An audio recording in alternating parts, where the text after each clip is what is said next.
If your job at a healthcare facility includes disinfecting against viruses, you know prevention is the best medicine. And maintaining healthy spaces starts with a healthy cleaning routine. Grainger's world-class supply chain helps ensure you have the quality products you need when you need them. From disinfectants and cleaning supplies to personal protective equipment, so you can help deliver a clean bill of health. Call 1-800-GRAINGER, click Grainger.com, or just stop by. Grainger, for the ones who get it done.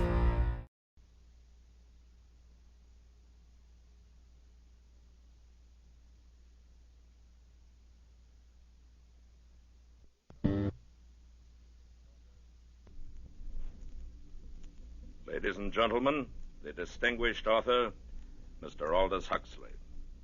Brave New World is a fantastic parable about the dehumanization of human beings. In the negative utopia described in my story, man has been subordinated to his own inventions. Science, technology, social organization, these things have ceased to serve man. They have become his masters. A quarter of a century has passed since the book was published. In that time, our world has taken so many steps in the wrong direction that if I were writing today, I would date my story not 600 years in the future, but at the most 200. The price of liberty and even of common humanity is eternal vigilance.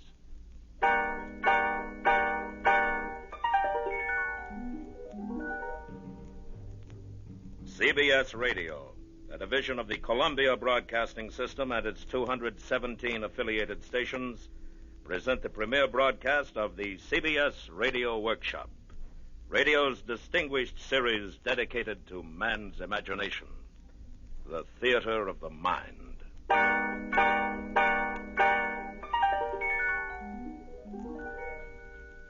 Tonight, part one of 2 half-hour programs devoted to one of the world's most shocking and famous novels, Aldous Huxley's terrifying forecast of the future, Brave New World. We are proud to have Mr. Huxley as narrator for these broadcasts. Original music is composed and conducted by Bernard Herrmann.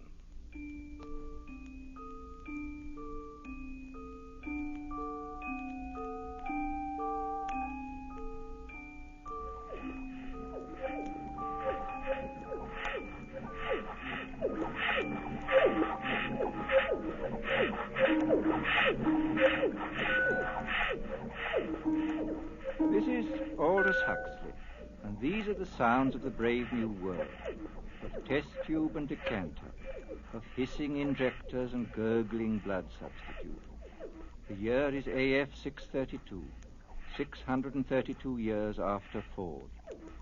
We are inside the London Hatchery and Conditioning Center, and this is the fertilizing room, an enormous laboratory where the temperature is never allowed to fall below 98.6. And here comes the director of hatcheries and conditioning in person, bringing with him a group of young students. Tomorrow you'll be settling down to serious work. Today I just want to give you a general idea of things. These are the incubators, and here is the week's supply of ova, kept at blood heat. Come along, boys. Now here, we immerse the eggs into a warm bouillon containing free-swimming spermatozoa. Immersion continues until the eggs are all fertilized. And over here is where we bottle the alphas and betas. In short, gentlemen, the perfect process for manufacturing healthy babies. Are there any questions? Sir, will you explain the Bakhanovsky process? I'm glad you asked that. Students, take this down. Bakhanovsky's process, where in olden times one egg made one embryo which made one baby. Today we've improved on all that. Now the egg will divide from 8 to 96 buds, and every bud will grow into a perfectly formed embryo, and every embryo into a mature baby, making 96 human beings grow where only one grew before. Progress. But what advantage is it, sir? Oh, my good boy, can't you see? Where in olden times nature allowed us only to have twins or perhaps triplets or so, today we can create scores, yes, scores of identical individuals. We can manufacture men and women in uniform batches. Think of it. An entire factory staffed with the product of one single egg. 96 identical individuals working 96 identical machines. At last, society really knows where it stands. Remember, it was our Ford who gave us the concept of the assembly line when he was on Earth many centuries ago. And now, boys, we will go up to the bottling room where we shall see how we create each class of society, alphas, betas, deltas, etc. Come with me. Well, Lenina. Oh, Director. Oh, charming, charming. What are you injecting into our embryos today, my dear? Typhoid antitoxin? Yes, sir. Are you busy this afternoon? Oh, not after 5, sir. Good. Suppose we get together then on the roof. That would be fine. I've admired you for some time, Lenina. I'm looking forward to a closer acquaintance. Thank you, sir. And now, boys, we're off to the bottling room. You are a lucky girl. The director of Hatcheries and Conditioning. Oh, hello, Fanny. Oh, you can trust the director to be the perfect gentleman. I saw him pat you. He wants me. You see? That shows what he stands for. The strictest conventionality. And it's about time you started belonging to someone else, my dear. But I like Henry Foster. We've only been with each other 4 months. 4 months? Well, what would the district world controller say? You know how he disapproves anything intense or long drawn. And it isn't as though there were anything painful or disagreeable about being with 1 or 2 other men besides Henry. After all, everyone belongs to everyone else. You're quite right, Fanny, as usual. Good girl. Fanny, do you know Bernard Marx? Bernard Well, why not? Bernard's an Alpha Plus. Besides, he asked me to go to New Mexico, to the Savage Reservation with him. But his reputation. They say he doesn't like obstacle golf. Oh, they say. And that he spends most of his time by himself alone. They say somebody made a mistake when he was still in the bottle. Thought he was a gamma and put alcohol into his blood substitute. That's why he's so stunted. Oh, what nonsense. Well, very well, Lenina. It's your life, my dear. But I think you're heading for trouble.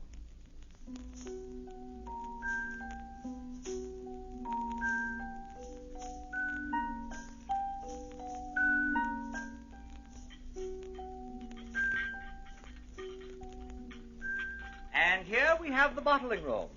Little embryos carefully bottled being rocked gently to and fro as they did in olden days when carried by their mothers.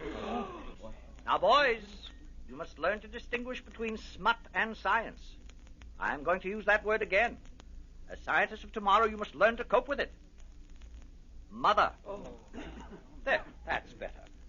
As a matter of fact, there is an area in our world where humans are still viviparous, still give birth to their children. The Savage Reservation in New Mexico. I visited there once myself, many years ago. Dreadful, filthy place. Naturally, civilization has improved on all that. It is here we control the embryo's growth, each batch carefully regulated to produce the exact class of citizen we desire. And here is our Mr. Henry Foster in charge of bottling. Oh, Henry. Yes, sir. Please explain the process to the students. Oh, delighted, sir. By the way, Henry, before you begin, I made a date with Lenina Crown this afternoon. Oh, really? I'm delighted, sir. I'm sure you'll enjoy belonging to her. Good. Very pneumatic girl. Now, please proceed. This way, gentlemen. That's the process. 1 by 1 tubes into these larger decanters and moved along to the labelers. Date of fertilization, sex. Gentlemen, there are 88 cubic feet of card index in this room. Now, here is where we actually predestine and condition. Nothing is so unstabilizing to society as unhappy people. We avoid all that by preconditioning our embryos. And now we are entering the heat conditioning room. Hot tunnels alternating with cool tunnels. Exposure to cold is accompanied by exposure to X-rays. By the time these babies are decanted, they have a perfect horror of cold. Thus, they are perfectly prepared to emigrate to the tropics, to be miners and acetate silk spinners and steel workers. And that is the secret of happiness and virtue, liking what you have got to do. All conditioning aims at that, making people like their unescapable social destiny. 10 to 3, boys. Time to visit the nurseries.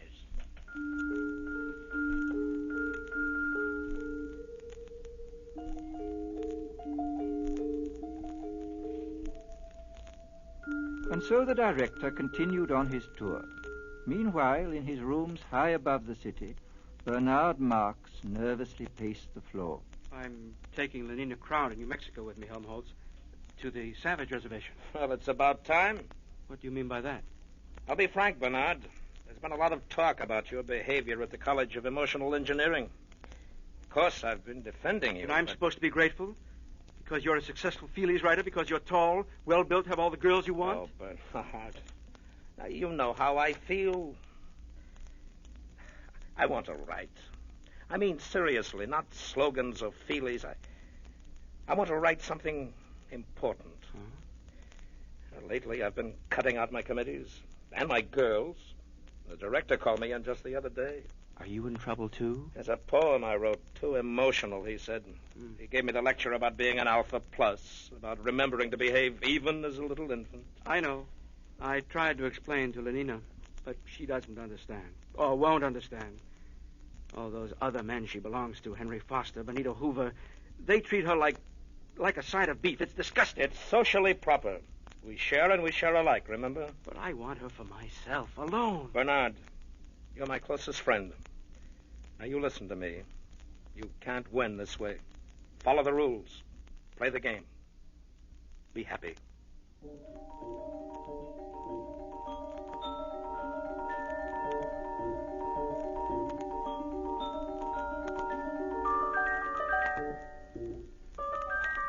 The nursery was on the 5th floor. The sign over the door said, Neo-Pavlovian Conditioning Room. It was a large, bare room, very bright and sunny. Half a dozen nurses, trousered and jacketed in the regulation white viscose linen uniform, were engaged in setting out bowls of roses in a long row across the floor. The nurses stiffened to attention as the director of Hatcheries and Conditioning came in, followed by his students. Set out the books. In silence, the nurses obeyed his command. Between the rose bowls, the books were duly set out. Now bring in the children. They hurried out of the room and returned in a moment, each pushing a kind of tall, dumb waiter, laden on all its 4 wire-netted shelves with 8-month-old babies, all exactly alike, a Bokanovsky group, and all, since their caste was Delta, dressed in khaki diapers. Put them down on the floor. Now turn them so they can see the flowers and books. Turned, the babies at once fell silent, then began to crawl towards those clusters of sleek colors, those shapes so gay and brilliant. From the ranks of the babies came little squeals of excitement, gurgles and twitterings of pleasure. The swiftest crawlers were already at their goal. Small hands reached out uncertainly, touched, grasped, unpetaling the roses, crumpling the illuminated pages of the books. Watch carefully, students. All right, nurses, pull the lever.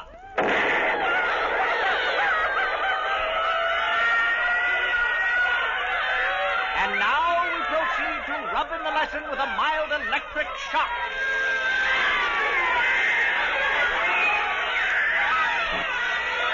That's enough. All right, take them away, nurses.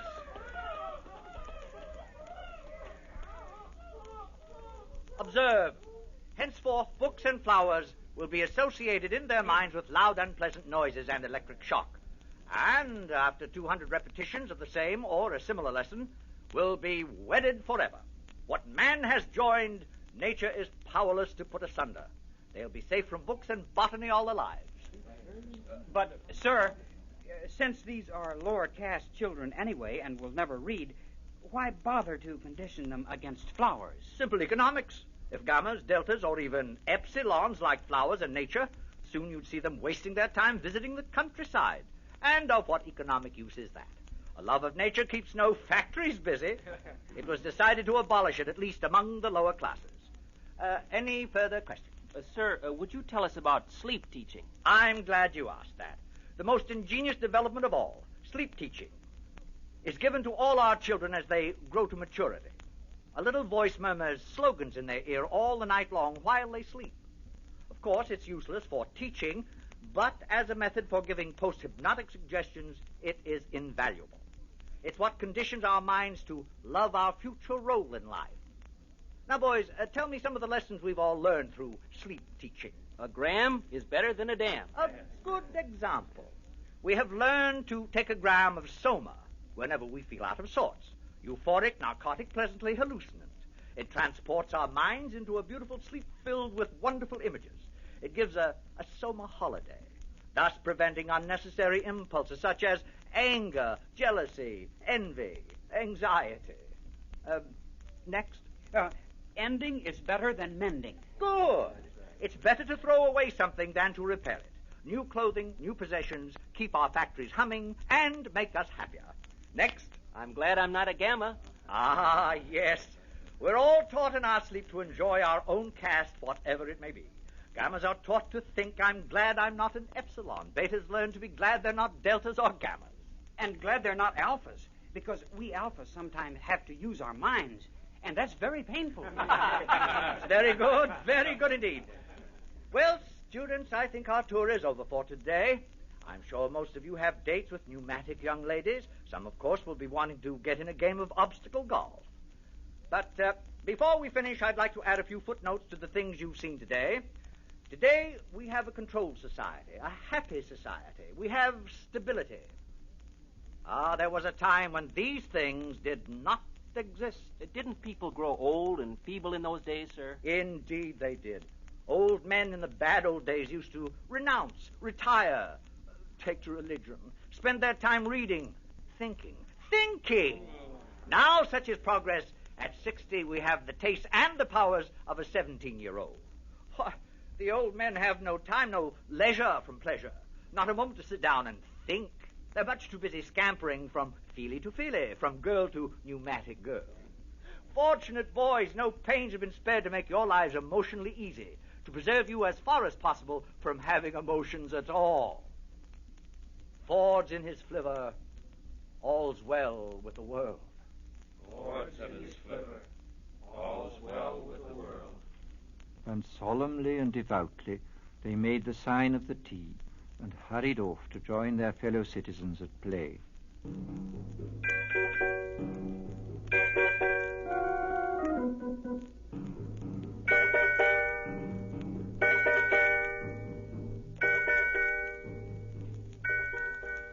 In spite of Fanny's dire warnings, Lenina Crown made a date that evening with the eccentric Mr. Marx, partly to show Fanny her courage, and partly because she was curious. When they were safely in their helicopter and climbing above the city, she turned to him. Shall we play escalator squash or go to the Feelies? Escalator squash is a waste of time. But what else is time for? All right, then, let's go to the Feelies. You know, they're showing love on a bearskin rug, and everyone says it's terribly exciting. You can Lenina, actually please, feel... couldn't we just go for a walk and be alone together? But, Bernard, we'll be alone all night. Well, I meant alone for talking. Talking? What about? Oh, you're beginning to feel nasty, I can tell. Take a soma, Bernard. I'd rather be myself and nasty, not somebody else, however jolly. A gammon 9 saves 9. Oh, for Ford's sake, be quiet. Bernard. Lenina, don't you ever want to be just you? Not enslaved by your own conditioning, to be free? But I am free. I'm free to have the most wonderful time. Everybody's happy nowadays. But wouldn't you like to be free to be happy in your own way and not somebody else's? I simply don't understand you. Bernard, do you really like me? Everyone says I'm awfully pneumatic.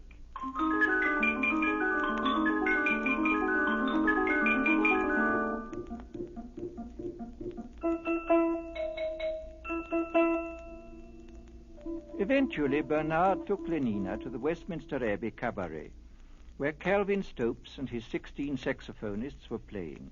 Also featured was London's finest scent and colour organ, and all the latest synthetic music. With the aid of 4 soma tablets, Bernard managed to spend a successful evening with the girl, and the next morning he agreed to apply at once for a permit to visit the Savage Reservation. He was quite nervous as he stood before the large desk of the Director of Hatcheries and Conditioning. Oh, going to take Lenina Crown, I see. Yes, sir. Very pneumatic. Yes, sir. New Mexico Reservation. How long ago was it? Let me see. 20, 25 years? I must have been your age then. Sir? I had the same idea as you. Wanted to have a look at the Savages. Got a permit for New Mexico and went there for my summer holiday. With my girl of the moment. She was a beta minus, I think. Oh, yes. She had yellow hair and was especially pneumatic. Well, it was terrible. We rode about on horses and all that, and the last day of our stay, she got lost. Somewhere in those horrid mountains. Lost. We never did find her, poor girl. Must have fallen in some crevice. Yes, we searched for days, but no luck. Miserable trip. You must have had a terrible shock. What?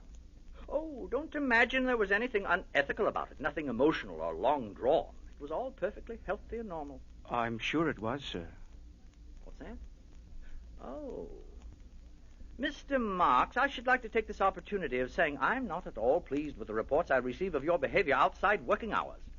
Alphas are so conditioned that they do not have to be infantile in their emotional behavior, but that is all the more reason for their making a special effort to conform. And so, Mr. Marx, I give you fair warning. Yes, sir. If ever I again hear of any lapse from a proper standard of infantile decorum, I shall ask for your transference to a subcenter, preferably to Iceland. Good morning.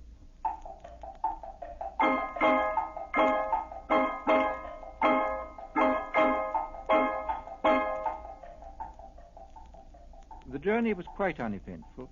The Blue Pacific rocket lost 4 minutes in a tornado over Texas, but was able to land at Santa Fe less than 40 seconds behind schedule. Lenina and Bernard slept that night at Santa Fe, and Lenina was very happy.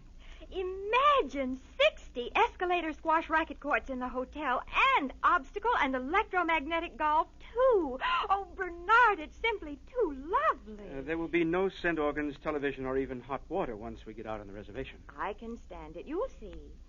Only progress is lovely, isn't it?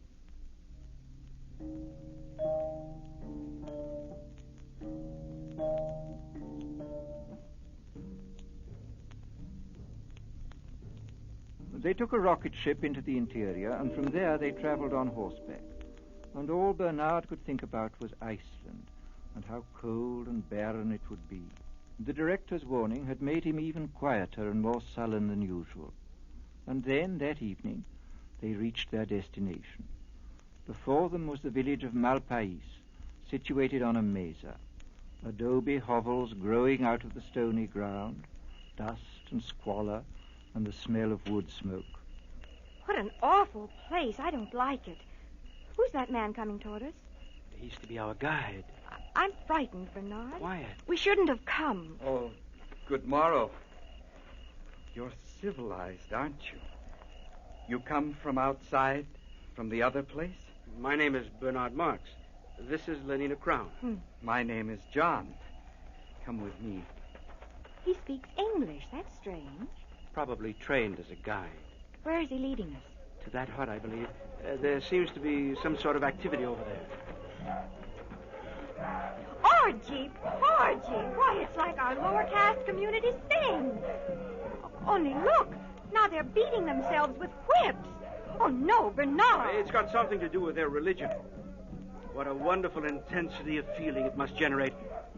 I often think one may have missed something in not having passions like that. Nonsense.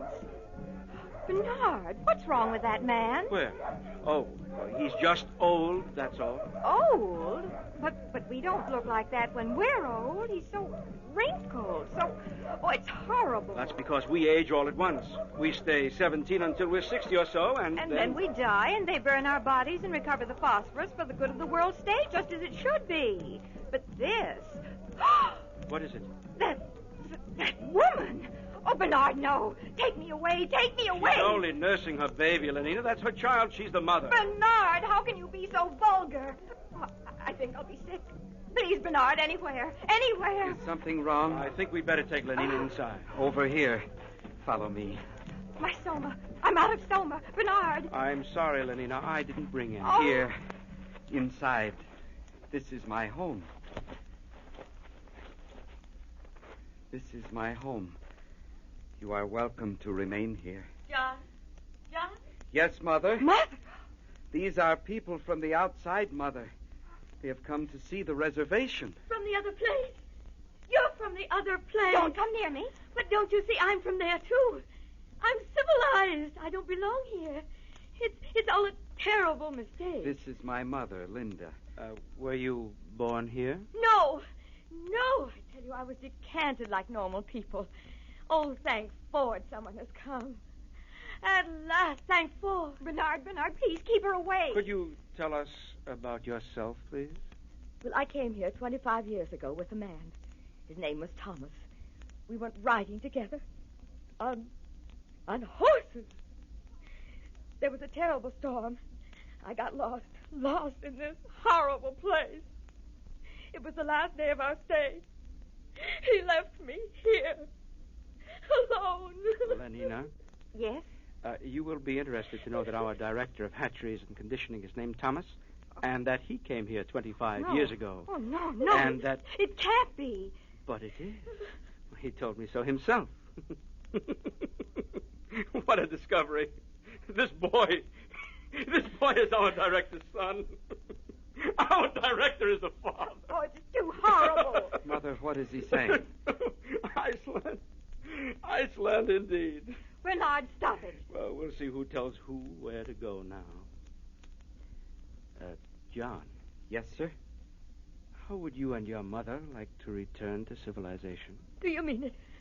Oh, please, do you? Listen, they're crazy here. I was a beta minus. I always worked in the fertilizing room. I was a good worker. But how can I tell them? They don't understand. They mend things. They don't know what a helicopter is or soma. They have babies like dogs. Oh, it's too revolting. Oh, thank Ford. If it hadn't been for my son, for John, what a comfort he has been to me. Your son? How can you? You were beta minus. I know, but he's been a comfort to me just the same. If only I'd had Soma. Oh, do you mean it? Will you take us back to civilization? Of course. We'll leave tomorrow. You and your son back to civilization.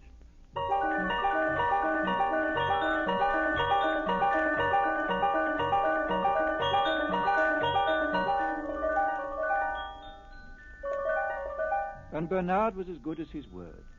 That very night, he and John and his mother and Lenina took the Blue Pacific rocket to London. For Lenina, it was a happy trip, since she had taken 4 somas the minute they got back to the hotel. For John, it was a voyage of discovery. Poor Linda, his mother, could only weep for joy. But for Bernard, it was a moment of triumph such as he had never known before.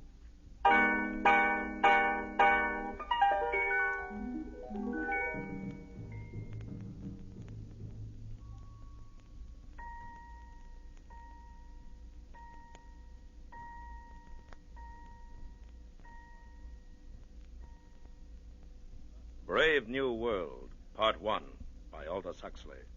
A startling, shocking account of what can happen to our civilization 600 years in the future. And more importantly, a warning to all of us against the destruction of moral standards, family life, and the soul of man. Join us next week when we will continue with Part 2 of Aldous Huxley's terrifying forecast of the future of what could become the brave new world. Presented on the CBS Radio Workshop.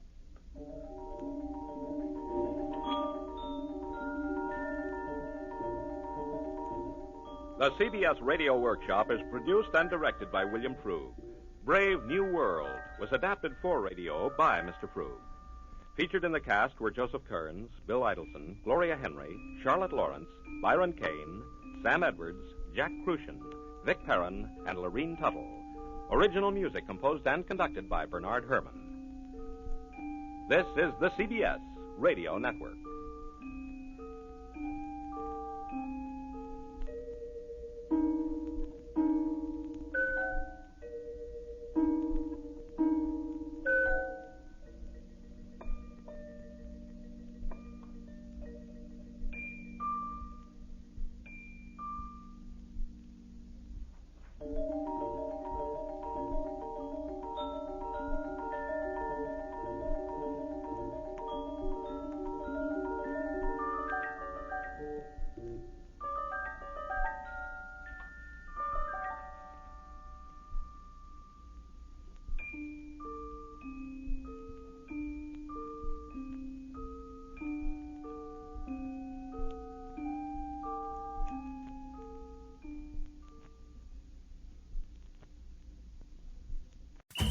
game is on the line, and I've only got a shot clock's worth of time to tell you about Subway's $6.99 footlong deal. That's right. Order now in the Subway app and get any footlong on the menu for just $6.99. Fresh sliced deli meat, fresh crispy veggies.